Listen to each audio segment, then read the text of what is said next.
tonight, victims from last year's Memorial Day weekend tornadoes coming forward, saying a contractor took off with more than $100,000 from multiple people who needed repairs done to their homes, but didn't complete any of that repair work. 5 News reporter Rachel Williams joining us down the studio with a story of one couple, Rachel, who says they were pretty much targeted with this. Yeah, Darren, that's right. The couple said they felt targeted because they were elderly. Doyle and Jeanette Strickert say they have lived in their Rogers home for 52 years. And last year's tornado left behind damage in one bedroom ceiling and in the attic. After the tornado, the couple hoped a contractor would fix it as soon as possible. But almost a year later, they say it still hasn't been repaired. My daughter saw him advertising on Facebook that he would do a free tarp if you, from the tornado damage, that we'd tarp your house for free. So she contacted him. I have no suspicion that there was something going on. I really trusted him. He was very good at it. Doyle and Jeanette Strickert say they hired contractor Austin Lamb to repair their home.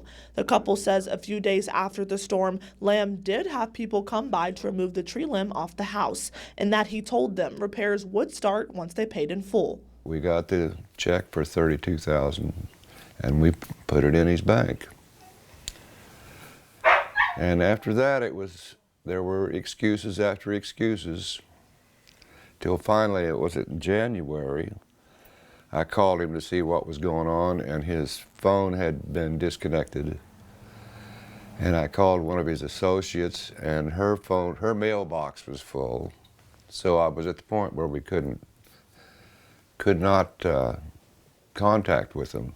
The couple hired another contractor, but will have to pay out of pocket instead of through insurance. We're going to have to probably take out a home equity loan. As the last resort, that's all we got left. Lamb is now facing charges of theft of property by deception. Chief Deputy Prosecutor for Benton County, Joshua Robinson, says they are looking at a few ways to help reimburse people who hired Lamb. We're going to be exploring all of those things. Sometimes it's as simple as a court orders the defendant to pay back. Sometimes it has to come through monthly payments over a period of time.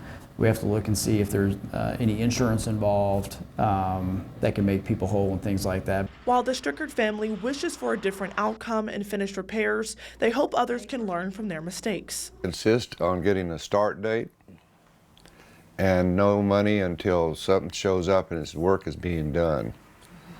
I would suggest if they were going to get material to repair your house, when that material comes on the job, you'd pay them for that.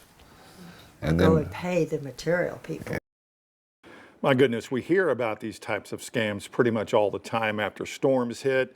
What do people need to look out for when things like this happen? Well, the first thing, the Better Business Bureau says you have to do your research. Check those ratings online and see if there's some type of customer review. And then, of course, you have to check and see if they have that contractor license. Every contractor should be able to show their license. Right. And then finally, do not pay in full. I mean, you can give them a deposit, but never pay full completely until that work is done. Okay. All right, Rachel, thanks. Appreciate that.